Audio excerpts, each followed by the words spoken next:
Hi hello നമസ്കാരം, എൻ്റെ പേര് ബിജു.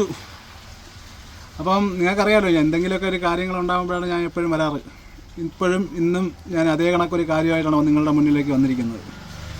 വിമർശിക്കാനുള്ളവർക്ക് വിമർശിക്കാം, ചീത്ത വിളിക്കാനുള്ളവർക്ക് ചീത്ത വിളിക്കാം, തെറി പറയാനുള്ളവർക്ക് തെറി പറയാം, നിങ്ങൾക്ക് വേണം എന്ത് പറയാം, എന്നെ എങ്ങനെ വേണോ പൊങ്കാലയിടാം. പക്ഷേ പറയാനുള്ളത് ഞാൻ പറഞ്ഞിട്ടേ പോകും. ഇഷ്ടപ്പെടുന്നവർക്ക് കേൾക്കാം, ഇല്ലാത്തവർക്ക് സ്കിപ്പ് ചെയ്ത് പോകാം, എന്ത് വേണോ ചെയ്യാം. പക്ഷേ ഞാനിത് പറയുന്നത് നമ്മുടെ ടൂറിസ്റ്റ് ബസ്സിൻ്റെ പ്രസ്ഥാനത്തെക്കുറിച്ചുള്ള ചില കുത്തിക്കഴപ്പിനെ കുറിച്ചാണ്. നമുക്ക് ഇതിന് മുന്നേ നമ്മൾ പലവട്ടം പലർക്കും അനുഭവങ്ങൾ ഉണ്ടായിട്ടുള്ള കാര്യങ്ങളുണ്ട്. അങ്ങോട്ട് ഇങ്ങോട്ട് വണ്ടികൾ ഒറ്റിക്കൊടുക്കുന്നത് മറ്റു കാര്യങ്ങൾ നമ്മൾ നിലവിലിപ്പോൾ സാധാരണയായിട്ട് കണ്ടുവരുന്നൊരു കാര്യമാണ്. അതുപോലെ തന്നെയാണ് വളരെ ദയനീയമായിട്ട് ഈ ഓട്ടങ്ങൾ സ്വന്തമായിട്ട് വന്ന് വെട്ടിക്കൊണ്ട് പോകുന്ന ഒരു പരിപാടി. ഓട്ടം വെട്ടിക്കൊണ്ട് പോകുന്നതെന്ന് പറയുമ്പോഴത്തേക്ക് നമ്മളെ ഓട്ടം വേറൊരാൾ കൊണ്ടുപോകുന്നത് നമുക്ക് സങ്കടമൊന്നുമില്ല. നമ്മളെക്കാട്ട് നല്ല വണ്ടി ഉണ്ടെങ്കിൽ അവർ കൊണ്ടുപോട്ടെ, അതൊന്നും പ്രശ്നമല്ല. അങ്ങനെ വണ്ടി ഇല്ലെങ്കിലും അവർ കൊണ്ടുപോട്ടെ, അതൊന്നും പ്രശ്നമില്ല. പക്ഷേ നമ്മളെടുത്തിരിക്കുന്ന വാടകയ്ക്ക് അതിനെക്കാട്ടിയും 10,000-15,000 രൂപയൊക്കെ കുറച്ച് വണ്ടി വിളിച്ച് അവർ കൊണ്ടുപോകുക എന്ന് പറയുമ്പോഴത്തേക്ക് നിങ്ങൾ ആലോചിച്ച് നോക്കിക്കണം. അത് ഒന്നുകിൽ ഈ അങ്ങനെ കൊണ്ടുപോകുമ്പോഴത്തേക്ക് അതിൻ്റെ ഡ്രൈവറിനോ അല്ലെങ്കിൽ അതിൻ്റെ മുതലാളിക്കോ എന്തെങ്കിലും ഒരു ലാഭം വേണം.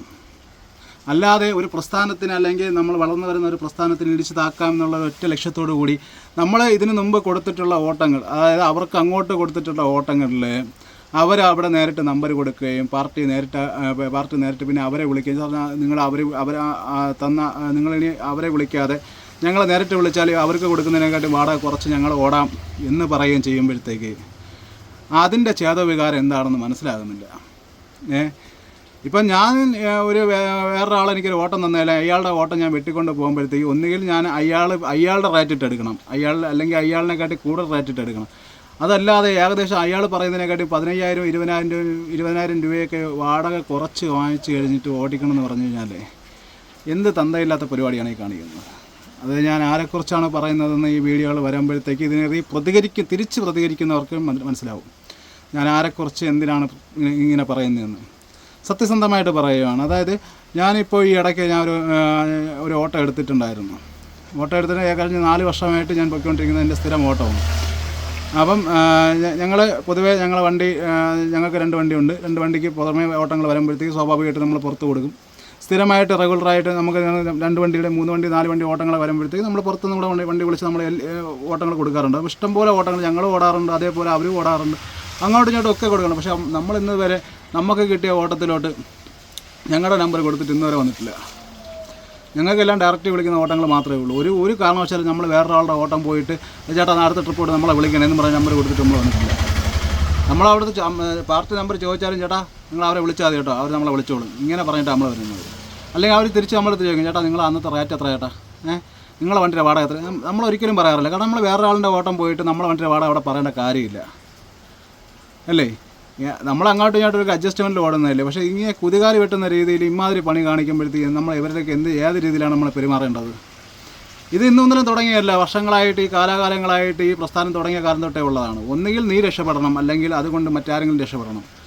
ഇതില്ല നീയും രക്ഷപ്പെടരുത് ഞാനും രക്ഷപ്പെടരുത് എന്നുള്ള രീതിയിൽ മുമ്പോട്ട് പോയാൽ എങ്ങനെയാണ് അല്ലേ? നമ്മളെല്ലാം ഒരുമിച്ച് ഒരു പ്രസ്ഥാനത്തിൽ ജോലി ചെയ്യുന്നവരല്ലേ. അങ്ങോട്ടും ഇങ്ങോട്ടൊക്കെ ഒരു അണ്ടർസ്റ്റാൻഡിങ് നിൽപ്പുണ്ടേ. ഓട്ടം വെട്ടിക്കൊണ്ട് പോകുന്നതെന്ന് ഞങ്ങൾക്ക് യാതൊരു വിഷമവുമില്ല. കാരണം നിങ്ങൾ കൊണ്ടുപോയിക്കോളൂ, നിങ്ങൾക്ക് കിട്ടുന്ന ഓട്ടം നിങ്ങൾ കൊണ്ടുപോയിക്കോളൂ. പക്ഷേ ഇത്ര അധികം റേറ്റിട്ട് നിങ്ങൾ എന്തിനാണ് എടുക്കുന്നത്? അതാണ് നമ്മുടെ ചോദ്യം. നമ്മളൊരു മാന്യമായിട്ടുള്ള റേറ്റിട്ട് ഓടണ്ടേ. ഞാൻ ഒരു റേറ്റിന് ചിലപ്പോൾ ഞാൻ ഒരു 50,000 റേറ്റ് പറയാം, നീ ഒരു 45-ന് പിടി, അല്ലെങ്കിൽ 48-ന് പിടി. നീ അത് നമ്മൾ 50,000-ന് എടുക്കുന്ന റേറ്റ് നീ 35,000-ന് നീ പോകുമെന്ന് പറഞ്ഞാൽ നിനക്ക് എന്താണ് ലാഭമുള്ളത്? നമ്മളൊരു വണ്ടി ഓടിയിട്ട് വരുമ്പോഴത്തേക്ക് വണ്ടിയുടെ ഡീസൽ, വണ്ടിയുടെ മെയിൻ്റനൻസ്, വണ്ടിയുടെ ഡ്രൈവർ, ഇതെല്ലാം കഴിഞ്ഞിട്ട് മുതലാളിക്ക് ഒരു 5,000 രൂപയെങ്കിലും മിച്ചം വരണ്ടേ? വേണോ വേണ്ടേ? നിങ്ങൾ ആലോചിച്ച് നോക്കണം. ഇമാതിരി കളി ഇത് ഇന്നൊന്നിനും തുടങ്ങിയതൊന്നുമല്ല, വർഷങ്ങളായി ഈ പ്രസ്ഥാന തുടങ്ങിയ കാലം തൊട്ടേ ഉള്ളതാണ്. പക്ഷേ ഇപ്പം ഇത് ഇത്തിരി കൂടി വരുന്നത് കാരണം വെച്ചാൽ നമുക്കറിയാം വണ്ടി കൊണ്ടു നടക്കുന്നതിൻ്റെ ബുദ്ധിമുട്ട് നമുക്കറിയാം. പക്ഷേ ഇങ്ങനെ ഓടിയിട്ട് നിങ്ങൾക്ക് എന്താണ് കിട്ടുന്നതാണ് ഞാൻ ചോദിക്കുന്നത്. ഇനിയെങ്കിലും നിർത്തിക്കൂടെ? ഇങ്ങനെയുള്ള പരിപാടികൾ മാക്സിമം ഒഴിവാക്കണം കേട്ടോ. ഇത് വളരെ മോശമാണ്. നമ്മളെ തന്നെ സ്വയം അങ്ങോട്ടും ഇങ്ങോട്ടും കൂടെ കുത്തി നോക്കുന്നത് വളരെ വിഷമപരമായിട്ടുള്ള കാര്യമാണ്. Thank you.